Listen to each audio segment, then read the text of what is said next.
Okay, this is now page 5. So starting with question 21, what additional information would be needed to prove that triangle ASE, the top triangle, is congruent to triangle ECA, so the bottom triangle, by side. So we need 3 sides of each triangle to be congruent to the other.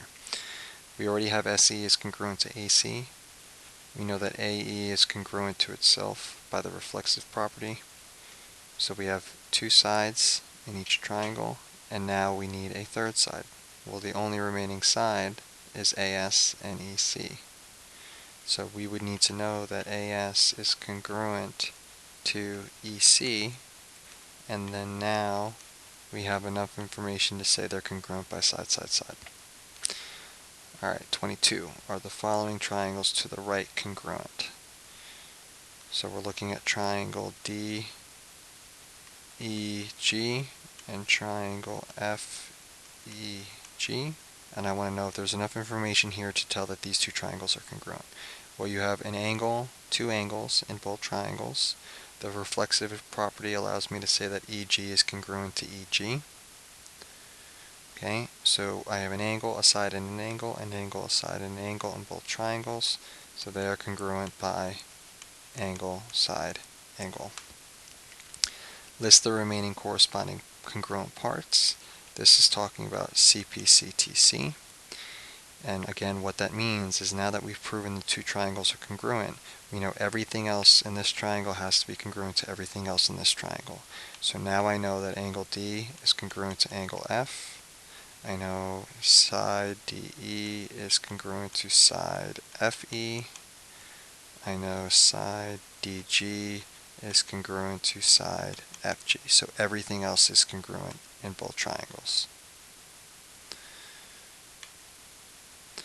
Alright, given the figure, right, these 2 figures here, how do we know that AB is 10? AB is 9. Well, if AB is 9, that means that these 2 triangles are congruent, because DE is 9. So do we have enough information to say that these 2 triangles are congruent? Alright, well, let's look. We have 3 things in one triangle. We have 3 things in this triangle. But is that enough to tell me that these 2 triangles are congruent? Alright, so we'll begin. We have a right angle in both. The side across from a right angle is called a hypotenuse, and those are equal as well. So we're thinking this might be HL because the hypotenuses are equal. But in order for HL to work, we also need another side that's congruent, the leg, another leg. And we have that here and here, so it's correct that triangle ABC is congruent to triangle DEF by hypotenuse leg. How do we now know that AB is 9 degrees? Well, we've proven the 2 triangles are congruent by HL. Now, by CPCTC, we know that AB has to now be congruent to DE. So now that we know AB is 9. And again, what CPCTC means is now that you've proven the 2 triangles are congruent, you now know that the corresponding parts, so side DE has to be congruent to side AB. You would also know that angle A is congruent to angle D, or angle C is congruent to angle F. You know all the other parts are now equal because the 2 triangles are congruent. Alright, and the last one on this page, 24.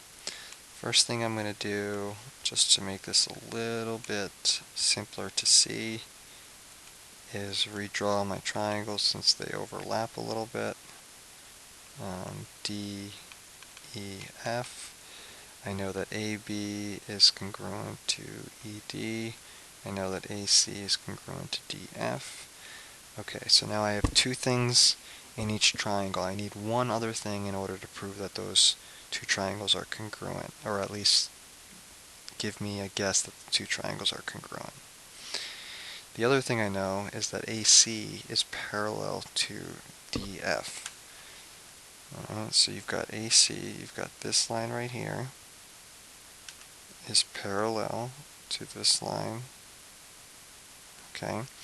If I look at this transversal, a line that intersects 2 parallel lines, I would know that this angle and this angle are congruent because they're corresponding angles. This here is angle D, so that angle. But this angle right here is not angle A. It's not this angle. So I don't know that this angle is congruent to this angle.